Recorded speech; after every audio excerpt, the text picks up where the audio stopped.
Bonjour, nous sommes en septembre 2014. Bienvenue pour le deuxième épisode de ce podcast consacré au web entrepreneuriat dans tout son ensemble. Qu'il s'agisse de e-commerce, de blogging ou de toute autre activité sur le web, je vous dis tout sur les différentes manières d'optimiser votre activité web. Tous mes trucs et astuces pour améliorer votre rentabilité, votre taux de transformation, mais aussi le référencement de votre site internet, ainsi que des interviews d'entrepreneurs du web sont au programme de ce podcast. C'est parti pour le deuxième épisode.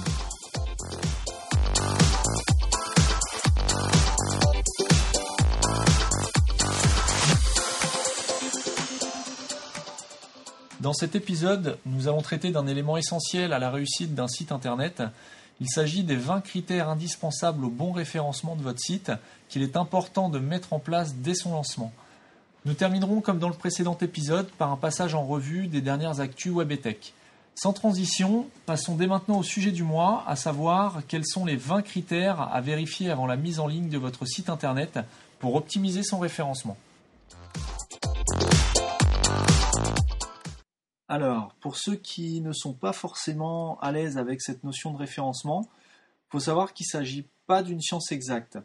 Tout ce qu'on sait aujourd'hui sur le référencement, c'est principalement dû à des tests qui sont effectués par des référenceurs et c'est dû aussi à l'analyse des différentes informations issues des comptes officiels de Google, comme le blog officiel de Google, le compte Twitter de Matt Cutts et toute autre source d'informations officielle. C'est donc l'interprétation et l'analyse et donc le regroupement de toutes les infos et de tous les tests qu'on peut retrouver sur Internet qui permettent de mettre en place différentes stratégies de référencement. Alors pour ceux qui ne le savent pas, le référencement, on appelle ça en termes anglophones le SEO, S-E-E. Donc le SEO, c'est le terme anglophone pour désigner ce que nous, on appelle le référencement. SEO pour Search Engine Optimization, qui signifie optimisation pour les moteurs de recherche, tout simplement. Il faut également différencier le terme référencement, qui n'est autre que le fait d'indexer votre site dans la base de données de Google et d'optimiser les critères pris en compte par Google. Voilà. Il faut différencier donc le terme référencement du terme de positionnement, qui sera pour le coup qui représente vraiment le classement de votre site par rapport aux autres sites qui répondent à un mot-clé recherché.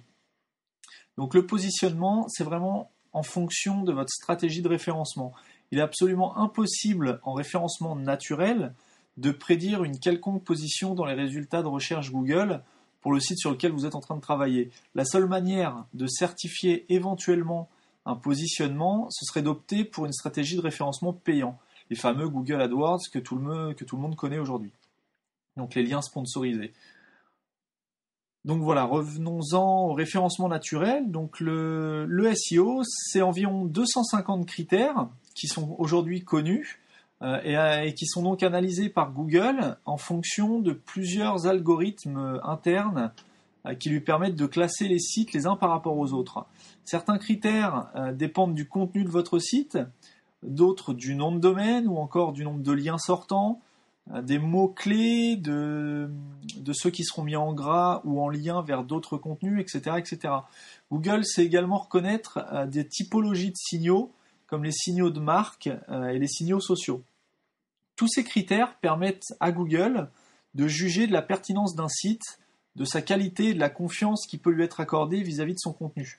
Bien entendu, parmi ces 250 critères, certains sont beaucoup plus importants que d'autres, et c'est justement de cela dont nous allons parler lors de cet épisode. Donc le premier critère, il s'agit de la longueur du nom de domaine. Donc le nom de domaine, c'est ce qui va permettre aux internautes d'accéder à votre site. Préférez un nom de domaine court, environ 20 caractères maximum, et si possible, utilisez le nom de votre marque. Google aime depuis un certain temps qu'on utilise des noms de marque. C'est ce qu'on peut appeler les signaux de marque. Il reconnaît une marque et l'interprète en fonction de la pertinence, en fonction du contenu. Deuxième critère, le nombre de tirets dans le nom de domaine, justement. Donc à savoir qu'il y a quelques années encore, le fait d'utiliser un nom de domaine, d'utiliser les mots-clés de son contenu directement dans son nom de domaine, permettait d'être bien positionné. Ça, c'est complètement terminé. Ce qu'on appelle les EMD, Exact Match Domain, Donc même si c'est encore intéressant dans certains cas, au jour d'aujourd'hui, vaut mieux éviter et utiliser la marque ou le nom de votre société pour le nom de domaine. Utiliser plus de 2 tirets maximum, ça devient justement risqué. Google peut considérer que vous essayez d'optimiser votre contenu artificiellement en plaçant justement des mots-clés directement dans le nom de domaine. Donc évitez de mettre non seulement trop de mots-clés dans un nom de domaine, mais aussi un nombre de tirets trop important. Troisième critère, la balise title de chacune de vos pages. La balise title, c'est le deuxième élément le plus important après le contenu lui-même. Donc chaque page doit avoir une balise title renseignée, unique, c'est-à-dire que 2 pages ne doivent pas avoir la même balise title, et c'est encore mieux si vous placez un mot-clé spécifique à chaque page en début de balise title. Idéalement, on utilisera la balise title et on la remplira avec 60-70 caractères maximum. Quatrième critère, la balise métadescription. Donc même si elle ne rentre pas directement en jeu dans le positionnement de votre site, cette balise métadescription est quand même importante parce que c'est celle qui va servir d'accroche aux personnes qui vont faire une recherche sur Google. Donc tout comme la balise title, on considère qu'il est important de renseigner une métadescription sur chaque page de votre site qui doit être incitative, c'est-à-dire que vous devez expliquer en quelques mots, en environ 170 caractères, vous devez expliquer ce que l'utilisateur va trouver en cliquant sur votre lien. Donc c'est plus une accroche plutôt qu'un réel bénéfice en termes de positionnement. Cinquième critère, le contenu. Donc le contenu, c'est forcément ce qu'il y a de plus important au sein même de votre site, ce que Google va vraiment interpréter de différentes manières. Mais il faut absolument éviter ce qu'on appelle le duplicate content, donc le contenu dupliqué. Chaque page doit avoir un contenu unique et varié, d'au moins 150 mots pour que ce soit jugé comme pertinent par Google. Idéalement 300-400 mots. À savoir que quand vous allez dépasser des articles ou des contenus de plus de 1000 mots, c'est pas forcément plus intéressant qu'un bon article ciblé d'environ 400 mots.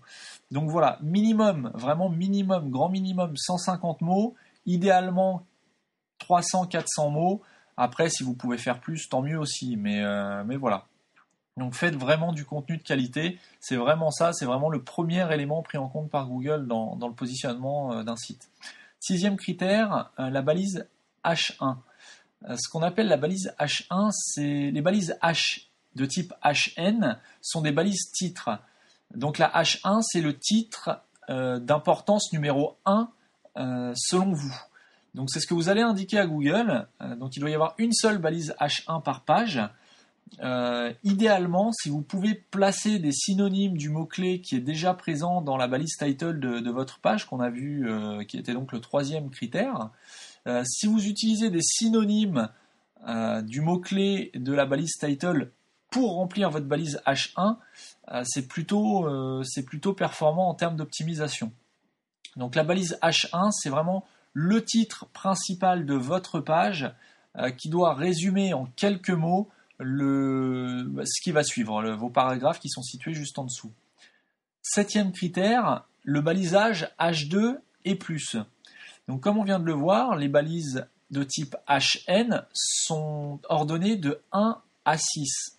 1 étant le titre considéré comme le plus important, 6 comme vraiment un titre de faible importance.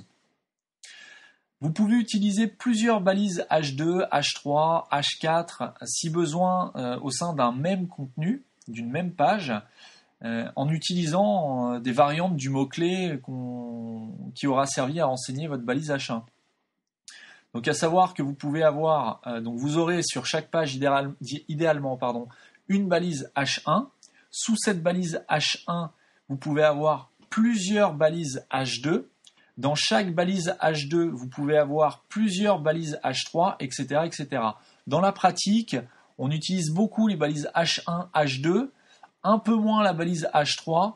Les autres balises sont vraiment très très peu utilisées. Il faut vraiment avoir un contenu conséquent. Voilà, donc ça sert vraiment à partitionner votre contenu et à indiquer l'importance de chaque paragraphe et son sujet à Google. 8e critère, l'optimisation des images. Très important de réduire le poids de vos images avant de les mettre sur votre site internet. Idéalement, moins de 50 kilooctets par image, alors forcément en fonction de l'image, mais idéalement, réduisez vraiment au maximum sans forcément à perdre en qualité, mais réduisez le poids de vos images. Pour réduire le poids de vos images, vous pouvez utiliser Photoshop ou un petit logiciel qui s'appelle Shrinkomatic. Je mettrai les ressources dans les notes de l'épisode sur le site digiactive.fr. Voilà. Le fait de réduire le poids de vos images, ça va permettre de réduire la vitesse de chargement de votre site. Et ça, c'est justement un point positif pour Google. Google préfère un site qui se charge rapidement, plutôt qu'un site qui met plusieurs secondes, voire dans le pire des cas plusieurs minutes avant d'afficher la page entièrement. Une astuce, si vous avez un effet lightbox sur votre site, vous pouvez, plutôt que d'utiliser une image que vous allez afficher dans des dimensions plus petites et au clic sur cette miniature, vous affichez vraiment l'image dans sa dimension réelle. Donc une astuce consiste à utiliser 2 versions de cette même image. Cette même image, la source, vous allez la réduire avec Shrinkomatic par exemple, qu'on vient juste de voir, ou Photoshop, pardon. Et cette petite miniature que vous aurez donc optimisée pour l'affichage, vous allez l'afficher dans votre contenu. Et sur cette petite miniature, vous allez mettre un lien, là, cette fois, vers la source, donc qui sera une image plus grande, plus lourde. L'avantage, c'est qu'en chargeant la page, votre navigateur ne va pas charger la grande image, il va charger la petite. Voilà, donc une petite astuce à utiliser et à savoir pour optimiser vos images. 9e critère, l'attribut Alt des images qui doit être rempli idéalement pour chacune de vos images et qui doit comporter une brève description de l'image. Ça permet de rendre votre contenu accessible aux personnes malvoyantes ou aux handicapés. Et donc voilà, encore une fois, Google apprécie les contenus accessibles. 10e critère, l'attribut title des liens. Donc tout comme l'attribut alt des images qu'on vient juste de voir, chaque lien doit avoir un attribut title complété avec une brève description de la page de destination du lien. Vous pouvez inclure les mots-clés de la page de destination dans cet attribut title. 11e critère, la réécriture d'URL ou l'URL rewriting. La réécriture d'URL, c'est ce qui va permettre d'avoir dans votre navigateur une URL qui soit lisible et compréhensible, non seulement par vos utilisateurs, mais aussi par Google. Vous pouvez par exemple placer les mots-clés principaux de votre page dans la réécriture d'URL. Chaque URL réécrite doit être unique, un petit peu à la manière de la balise title qu'on a vue précédemment. Généralement, cette réécriture d'URL est identique à la balise title justement ou à la balise H1 de votre page. Donc voilà, pensez à réécrire vos URL, c'est beaucoup plus simple pour un utilisateur lambda et donc pour Google, qui doit être considéré comme un utilisateur, comme un internaute à part entière.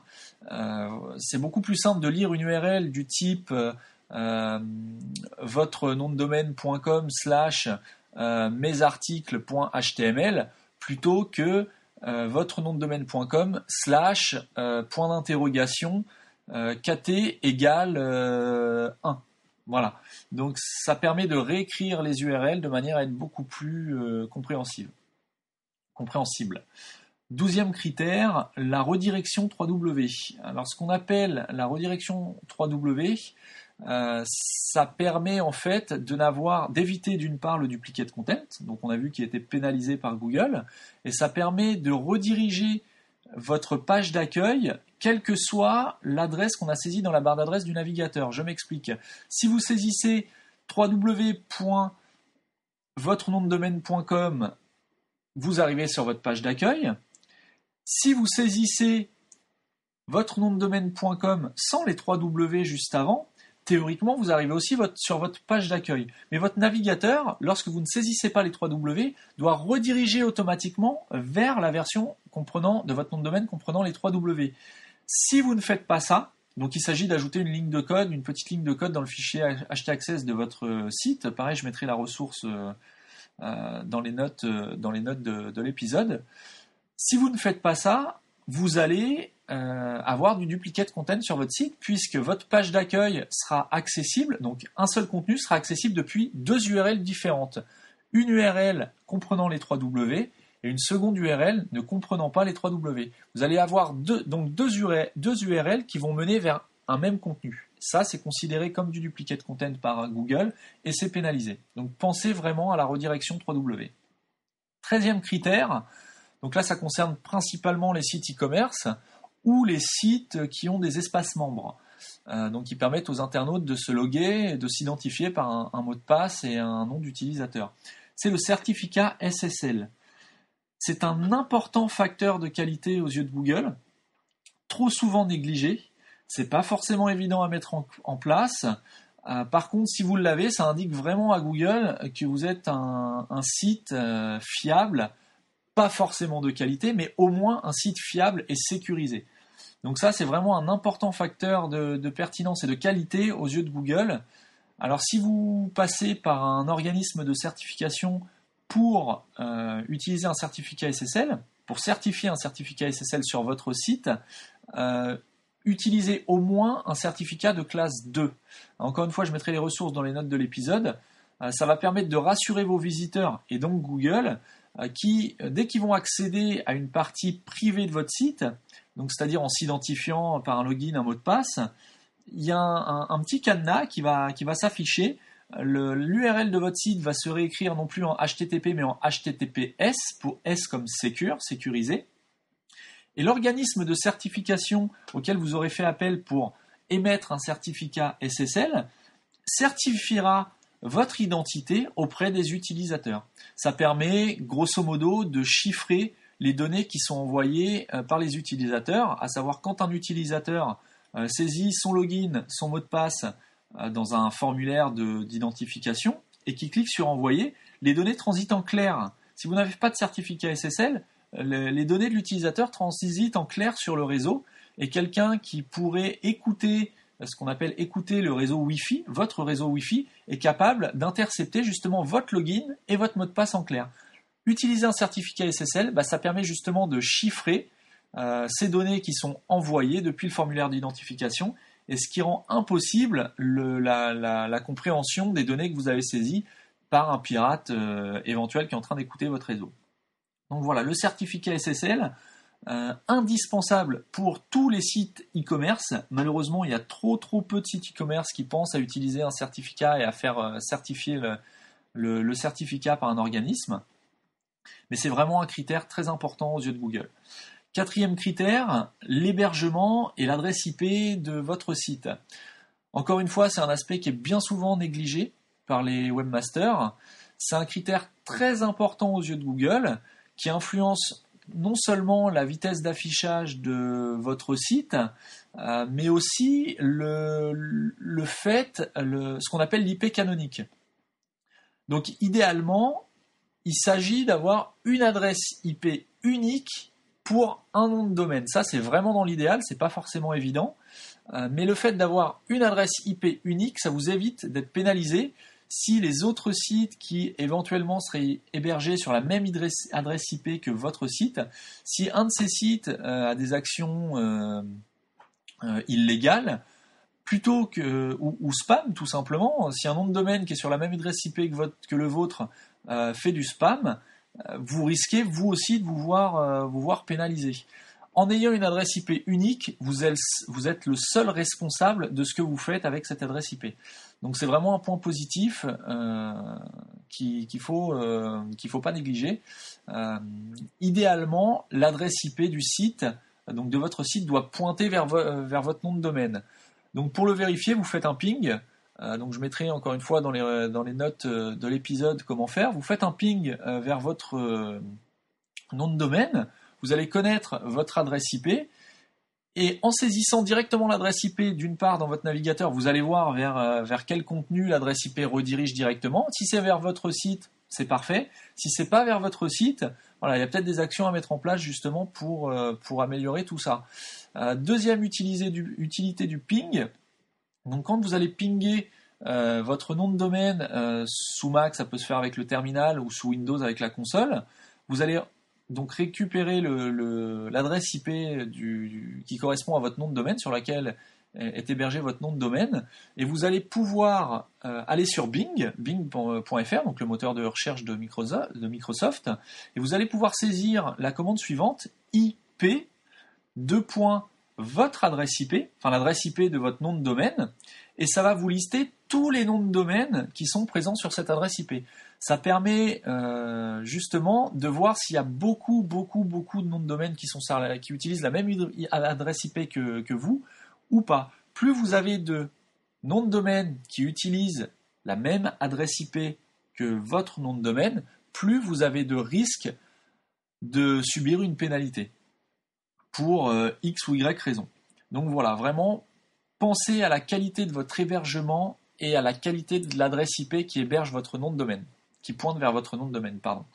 15e critère, la liaison Google Analytics et les outils pour les webmasters de Google, qui étaient autrefois appelés les Google Webmaster Tools. Google, tout simplement, parce que Google apprécie qu'on utilise ces outils. Donc ça, c'est la première chose. Mais en plus, Google Analytics, ça va vraiment vous permettre d'analyser les statistiques de votre site. Si vous n'avez pas de statistiques, vous ne savez pas du tout comment travailler pour optimiser certains mots-clés, certaines pages. Et Google Webmaster Tools, donc les outils pour les webmasters de Google, permettent d'optimiser justement les performances techniques de votre site. Donc c'est vraiment quelque chose de très important. Je mettrai les liens vers Google Analytics et Google Webmaster Tools dans les notes de l'épisode. Si vous n'êtes pas encore inscrit, c'est totalement gratuit. Si vous n'êtes pas encore inscrit, je vous conseille vraiment d'aller enregistrer votre site sur ces deux outils délivrés gratuitement par Google. 16e critère, le plan du site, donc le sitemap. Chaque site devrait comprendre un sitemap. Vous pouvez d'ailleurs générer un sitemap directement par les outils pour les webmasters de Google qu'on vient juste d'évoquer, qui permet de générer, vous saisissez l'URL de votre site et ça va vous générer le sitemap à mettre sur votre serveur. Le mettre à jour régulièrement, ça va permettre non pas d'améliorer directement votre positionnement, mais ça va aider Google à crawler et donc à visiter toutes les pages de votre site. Donc plus vous allez aider Google, plus vous avez de chances d'améliorer votre positionnement, tout simplement. 17e critère, l'inscription de votre site dans Google Adresse. Donc les Google Adresses, ça change souvent, le formulaire change beaucoup au trimestre ou au semestre. Encore une fois, je mettrai le lien dans les ressources, dans les notes de l'épisode. L'inscription à Google Adresses, c'est un excellent moyen d'augmenter votre trafic. Ça permet aussi d'être positionné sur certains mots-clés géolocalisés.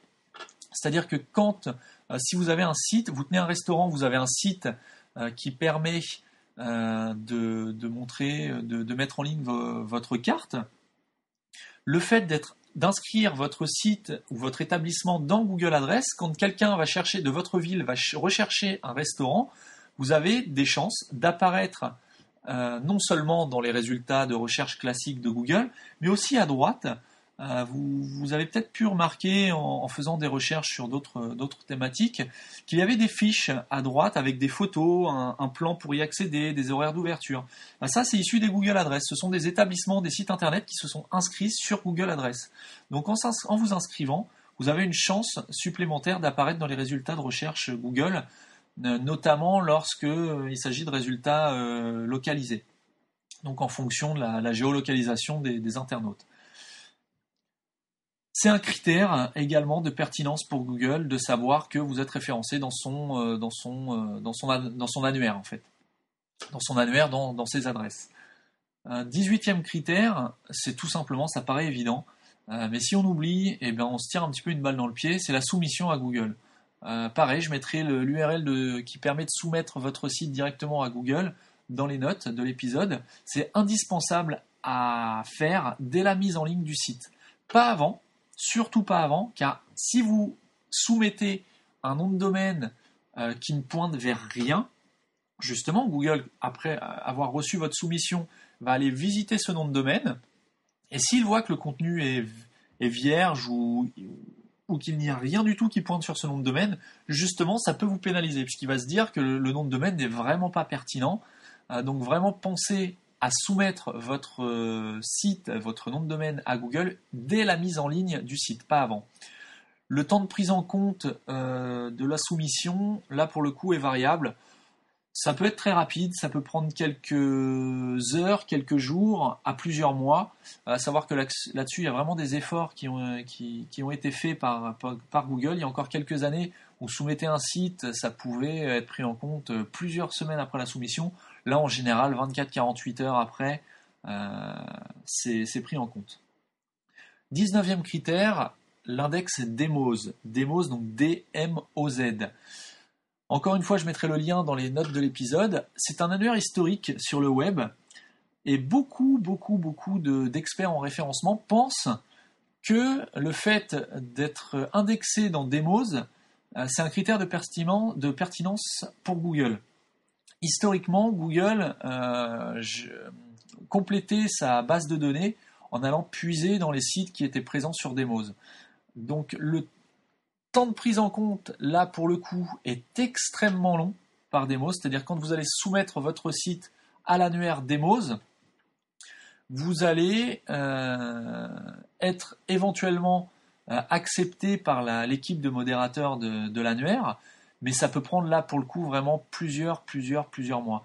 Il y a plusieurs sites que j'ai soumis à DMOZ et qui après plusieurs mois n'ont toujours pas été acceptés. La solution, c'est de resoumettre votre site tous les trimestres ou tous les semestres. Tant que votre site n'est pas accepté, cherchez à savoir pourquoi. Donc là, il y a toutes les ressources nécessaires sur DMOZ sur le site directement. Mais sinon, n'hésitez pas à resoumettre votre site tous les trimestres ou tous les semestres. Si vous arrivez à être accepté par DMOZ et que vous êtes inscrit donc, dans la base de données de DMOZ, là, vous allez vraiment avoir un point supplémentaire par rapport à vos concurrents qui, eux, ne sont pas forcément sur cet annuaire. 20e critère, la réservation des comptes sociaux. Donc il s'agit simplement de réserver votre nom ou votre marque sur les différents réseaux sociaux. Facebook, Twitter, Google+, LinkedIn, Viadeo, Pinterest, etc., etc. Pas forcément pour les utiliser, parce que avoir plusieurs comptes sociaux à gérer, c'est extrêmement chronophage. Donc si vous avez le temps, tant mieux, faites-le, ça sera un point positif pour votre site. Si vous n'avez pas le temps, réservez quand même votre nom sur les différents réseaux sociaux. Tout simplement parce que le jour où vous aurez besoin d'utiliser un réseau social, votre nom ne sera pas utilisé par quelqu'un d'autre. Donc voilà, il n'y a rien de plus frustrant que de vouloir se mettre sur un réseau social pour X ou Y raison et de ne pas pouvoir utiliser son nom tout simplement parce qu'il est déjà réservé. Une astuce aussi, n'hésitez pas à réserver 2 versions de votre nom. Par exemple, votre nom dans le cas de DigiActif, j'ai réservé moi-même le nom DigiActif qui est utilisé, mais j'ai également réservé le nom DigiActif officiel. Tout simplement pour éviter d'avoir les petits malins qui, souhaitant utiliser votre nom ou votre marque, vont rajouter le mot officiel derrière.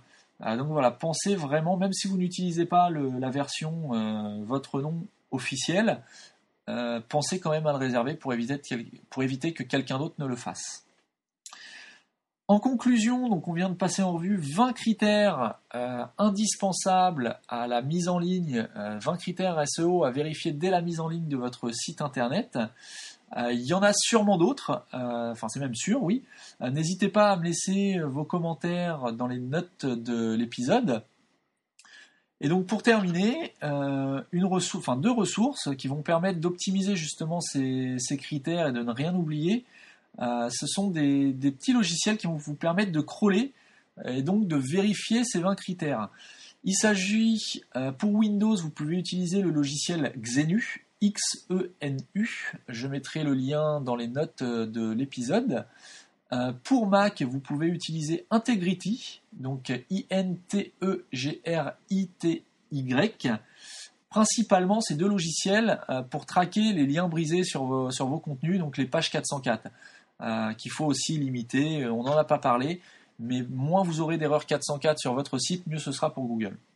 Deuxième logiciel, donc là pour Mac, Screaming Frog, qui permet de crawler tout le contenu de votre site, ou d'un site concurrent également, et qui va vous sortir vraiment plein d'informations sur les attributs alt, les attributs donc de vos images, les attributs title de vos liens, les balises title, les balises métadescription, la réécriture du URL, la profondeur de vos pages, etc., etc. Vraiment tout ce qu'on vient de voir et encore plus pour ceux qui sont vraiment pointus sur l'optimisation de leur site.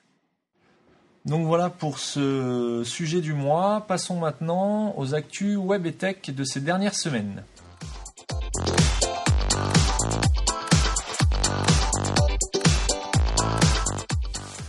Bonjour Vincent, est-ce que tu peux te présenter pour cette première apparition au podcast ? Bonjour Johan, pas de souci. Donc moi c'est Vincent Hirtz, je suis actuellement en fin d'études, je suis sorti de mon BTS et donc là je suis en recherche d'emploi et en même temps j'ai un statut d'auto-entrepreneur. Je réalise des sites web pour des petites PME. Voilà. D'accord. Et tu as quel âge ? Là je vais avoir 22 ans à la fin de l'année. D'accord, ok, bon, super. Sur les actus web et tech, tu viens de me dire que tu étais auto-entrepreneur, pardon. Justement, ça me permet de basculer sur la première actu, à savoir qu'il y a bientôt 1 million d'auto-entrepreneurs enregistrés. Est-ce que tu as quelque chose à nous dire là-dessus, à ce sujet-là ? Donc j'ai vu ça sur France Ouest. Je t'ai envoyé le lien, 1 million d'auto-entrepreneurs déclarés actifs en France. Toi, ça fait combien de temps que tu es en auto-entrepreneur du coup ? Moi, ça fait depuis le 5 février 2014. D'accord, ouais. Et au niveau de l'activité, ça se passe comment ? Comment tu as organisé un petit peu ton activité ? Disons que je me suis lancé pendant que j'étais étudiant, donc ça n'a pas été très flamboyant dès le début. Disons que c'est le bouche à oreille qui a surtout fait démarrer un petit peu l'activité. Ouais. Et donc, ça m'étonne pas, quelque part, qu'il y ait autant de demandes d'auto-entrepreneurs, parce que c'est une façon de réaliser une activité simplement, et au bout d'une journée, en fait, on peut déjà commencer à travailler, en fait. Oui, non, c'est clair, c'est super facile de s'inscrire, d'autant plus sur Internet, et donc ça permet de déclarer une activité en complément de salaire dans un premier temps, et éventuellement d'en faire une activité à temps plein dans un second temps. Et donc toi, c'est plus ton revenu que tu génères, et c'est plus un complément de salaire aujourd'hui, ou tu arrives à en vivre ? Pour l'instant, je ne peux pas en vivre, c'est dommage. Et pourquoi pas, dans un avenir proche, continuer et essayer de chercher un complément de salaire intéressant. D'accord, d'accord. Bon, très bien. Deuxième actu de ces dernières semaines, le chiffre d'affaires de l'e-commerce a progressé de 11%. T'as lu un petit peu l'article, donc ça c'était sur Journal du Net. Est-ce que t'as lu un petit peu l'article que je t'ai envoyé à ce sujet ? Oui, je l'ai lu. Ouais, t'as trouvé ça intéressant ? Intéressant, oui. Et comme l'actualité précédemment, ce n'est pas étonnant de voir que l'e-commerce progresse. Pourquoi ? Parce que Internet n'est pas totalement exploité. Il y a encore beaucoup de choses à faire et ça va progresser d'année en année, je pense. Ouais, complètement. Donc c'est vraiment un créneau sur lequel les futurs entrepreneurs ou auto-entrepreneurs peuvent se positionner. C'est ça. Et puis une stat récemment. Ouais. Je crois que c'est sur le Journal du Net. Donc c'est à peu près 50% des PME qui n'ont pas 50% des PME qui réalisent du commerce en France ou sur l'Europe ou dans le monde. Ouais. Mais de sites internet e-commerce en fait. Non, pas de e-commerce. Ouais, c'est ça. D'accord, oui, donc il y a encore une grosse part du marché à prendre. Là, on parle que de la France, donc voilà. Oui, c'est clair. Oui, en plus, oui, c'est uniquement sur le territoire français. Non, mais c'est des stats plutôt encourageantes. Donc là, sur Journal du Net, on apprend d'après la FEVAD, qu'il y a plus 11% par rapport aux 3 premières semaines des soldes d'été de l'année dernière, plus 14 à 18% pour le nombre de commandes par rapport à l'année dernière. Par contre, moins 2% pour le panier moyen par rapport toujours à l'année dernière qui est passé de 113 € à 111 € cette année. Donc des chiffres plutôt encourageants. Oui, et ne pas hésiter à, donc là c'est un petit conseil aux e-commerçants, à utiliser l'outil Google Trends qui permet d'évaluer les pics de tendance, les pics de recherche à venir pendant les vacances scolaires, Noël. Je mettrai les ressources dans les notes de l'épisode. Troisième actu, donc ça on en a parlé un petit peu avant d'enregistrer le podcast. Lima, donc moi j'en ai parlé le mois dernier. Donc pour ceux qui n'ont pas entendu, c'est un petit boîtier qui permet de remplacer Dropbox ou Google Drive. C'est un service de cloud. Sauf que là, la particularité, c'est que les fichiers sont stockés dans un petit boîtier qui est physiquement chez nous. Donc toi, qu'est-ce que tu penses de cette technologie ? C'est quelque chose qui pourrait te pousser à investir ou pas ? Parce que de mémoire, ils sont en version bêta là. Oui, ils n'ont pas encore les premiers boîtiers ne sont pas encore arrivés chez les premiers prêteurs, je crois. Ouais. Donc c'est ce qui s'est passé. Oui, parce qu'ils sont passés, juste pour préciser, excuse-moi, je te coupe, par le financement participatif pour développer leur activité. Ouais, ils ont levé plus de 2 millions de $. Ouais. Oui, voilà, ils ont fait une grosse levée de fonds. Alors qu'ils n'ont pas vendu. Comment ? Alors qu'ils n'ont rien vendu. Oui, alors qu'ils n'ont rien vendu pour l'instant, mais c'est plutôt prometteur. Je me suis inscrit à la bêta test, on verra par la suite. Toi, tu t'es inscrit, non ? T'as fait quelque chose ou pas encore concernant Lima ? J'attends de voir. Je suis pas très fan des bêtas. Des fois, les mails ne viennent pas. Ou bon, pour les chanceux, tant mieux. J'attendrai plutôt la version officielle. Je suis convaincu que c'est quelque chose qui va marcher. Après, qui va remplacer Dropbox ou Google Drive, je suis pas. Ouais, t'es plus mitigé, toi. Un peu mitigé parce que en fait, leur but c'est de dématérialiser un peu le cloud et de toucher les gens qui ont un peu peur des serveurs, des géants comme Google par exemple. Faut voir. C'est un pari risqué, pourquoi pas. La preuve, ils ont réussi à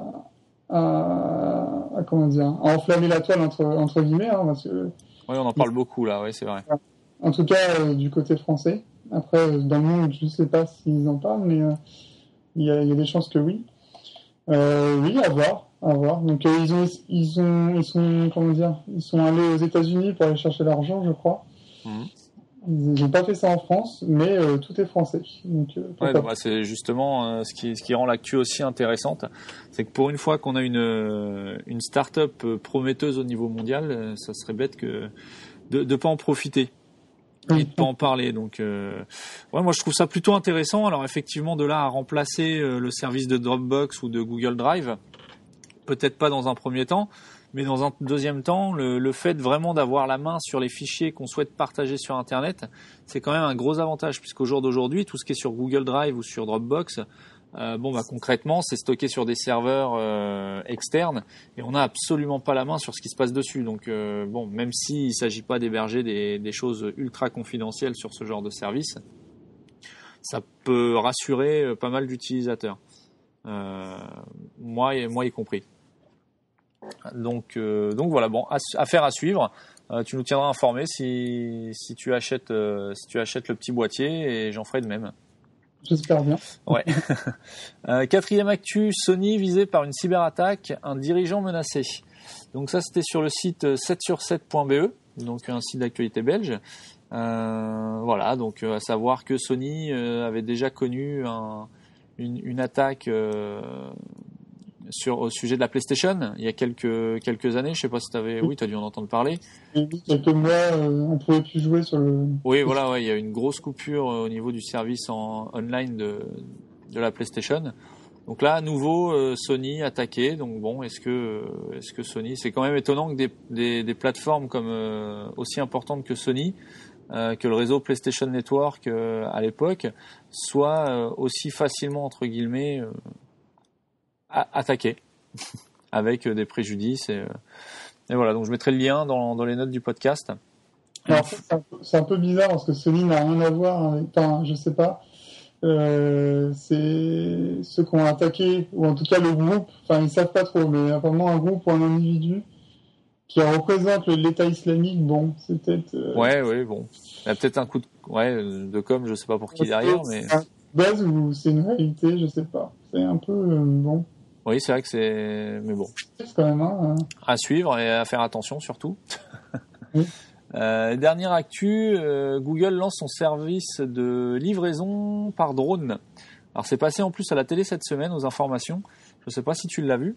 Peut-être sur France 2, je sais plus. Oui, je sais plus ça, mais du coup j'ai repris l'article du point.fr, enfin le point.fr.